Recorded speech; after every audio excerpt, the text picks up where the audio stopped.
మాజీ ముఖ్యమంత్రి కేసీఆర్ ఇవాళ అసెంబ్లీ సమావేశాలకు హాజరు కానున్నారు. 2 రోజుల కిందట సమావేశాలు ప్రారంభం కాగా ఆయన శాసనసభకు రాలేదు. ఇవాళ 2024-25 సంవత్సరానికి సంబంధించి ప్రభుత్వం ఓట్ ఆన్ అకౌంట్ బడ్జెట్ ప్రవేశపెట్టనుంది. ఈ నేపథ్యంలో ఆయన సభకు రానున్నారు. ప్రతిపక్ష హోదాలో కేసీఆర్ తొలిసారిగా సమావేశాలకు హాజరవుతూ ఉండడంపై ఆసక్తి నెలకొంది.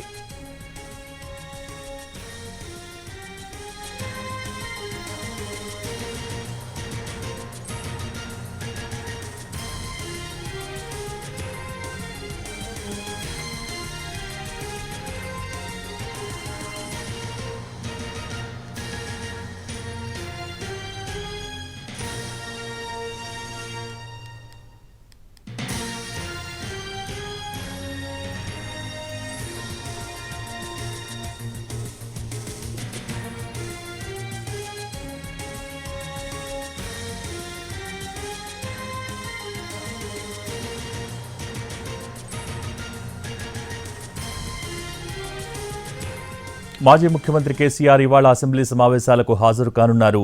2 రోజుల కిందట సమావేశాలు ప్రారంభం కాగా ఆయన శాసనసభకు రాలేదు. ఇవాళ 2024-25 సంవత్సరానికి సంబంధించి ప్రభుత్వం ఓట్ ఆన్ అకౌంట్ బడ్జెట్ ప్రవేశపెట్టనుంది. ఈ నేపథ్యంలో ఆయన సభకు రానున్నారు. దీనికి సంబంధించి పూర్తి డీటెయిల్స్ మా ప్రతినిధి రాఘవేంద్ర అందిస్తారు. రాఘవేంద్ర, బీఆర్ఎస్ పార్టీ వర్గాల నుంచి మనకు అందుతున్న సమాచారం ప్రకారం ఇవాళ అసెంబ్లీ బడ్జెట్ సమావేశాలకు ప్రతిపక్ష నేత కేసీఆర్ హాజరవుతారని కూడా సమాచారం వచ్చింది. 2 రోజుల క్రితం తెలంగాణ బడ్జెట్ సమావేశాలు ప్రారంభమయ్యాయి. 2 రోజులుగా కేసీఆర్ అసెంబ్లీకి రాలేదు. ఇవాళ బడ్జెట్ ప్రవేశపెట్టిన సందర్భంగా సభకు హాజరు కావాలని ఆయన నిర్ణయించుకున్నట్టుగా తెలిసింది. 11:30 గంటల ప్రాంతంలో ఆయన అసెంబ్లీకి చేరుకుంటారని కూడా పార్టీ వర్గాల సమావేశాల్లో పాల్గొన్న తర్వాత బడ్జెట్ పైన ఆయన రియాక్షన్ ఇచ్చే అవకాశం కూడా ఉన్నట్టుగా కూడా మన పార్టీ వర్గాల సమాచారం వచ్చింది. కొద్ది రోజులుగా విపక్ష నేత హాజరు కాకపోవడాన్ని అధికార కాంగ్రెస్ పార్టీ పదే లేవనెత్తున్న పరిస్థితి. ఈ నేపథ్యంలో ఆయన హాజరు కావడం కొంత హాట్ టాపిక్ గా మారే అవకాశం కనిపిస్తుంది.